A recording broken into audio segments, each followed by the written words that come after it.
The UFC rankings are out and Tyron Woodley is on the rise in the pound-for-pound rankings. I'm Matt Parrino. I'm Forrest Griffin, and if it takes us 10 minutes before we really get into this, get it, because the fight, 10 minutes, nothing happened. So Tyron Woodley takes out Stephen Wonderboy Thompson in the rematch. He wins a very close majority decision, but Forrest, you didn't think it was that close? Well, no, I mean, I scored the fight 2 rounds to 1.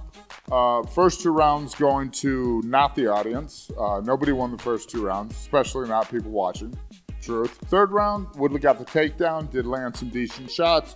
Fourth round, Wonderboy was able to control the distance, land a few strikes. Fifth round, T-Wood had the big flurry, so 2 rounds to 1. Easy to score.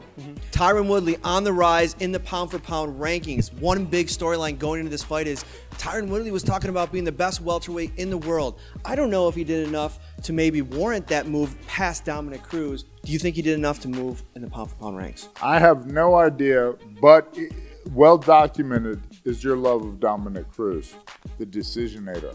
Moving right along, Darren Elkins in the featherweight division moves up 2 spots to number 12 after comeback of the century. I mean, it was pretty nasty. Mirsad Bektic spent about 12 minutes beating the holy heck out of Darren Elkins. He comes back, knocks him out. What'd you think of the fight? The guys I was with during the fight said that Darren Elkins has the damage tattooed across his chest because he obviously likes to take it.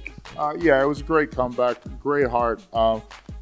You have a question here, how difficult is it to finish a fight after taking that much punishment on Darren Elkins' side, of course.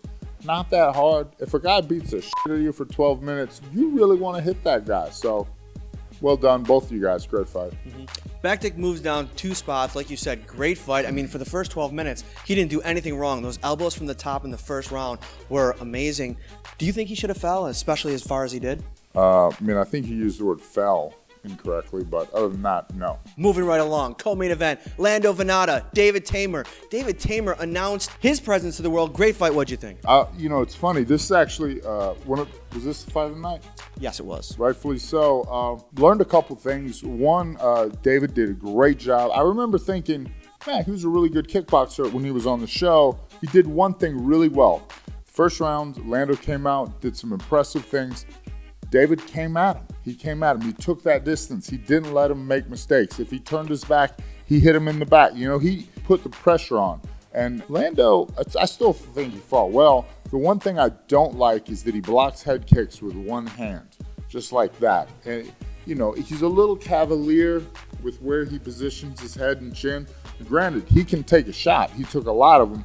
However, those are still blows that score. That's still, Too much kind of the one hand, one up. I like it, but when somebody puts the pressure on him, he has to have another go-to.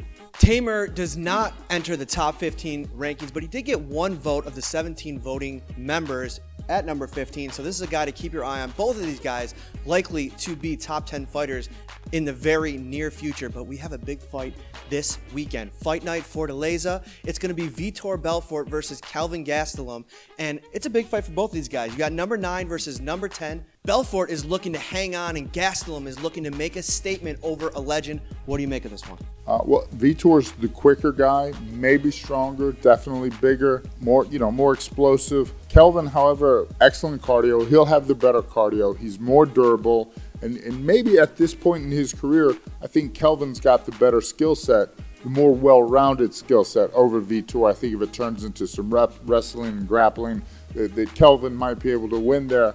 It's a really interesting fight, and this is a fight that I'm actually glad is happening, unlike so many others that are happening that make no sense. This one makes a little sense. As always, go to UFC.com for the complete rankings. Next week, we'll be back. It'll actually just be me. He's going to London to cover those fights.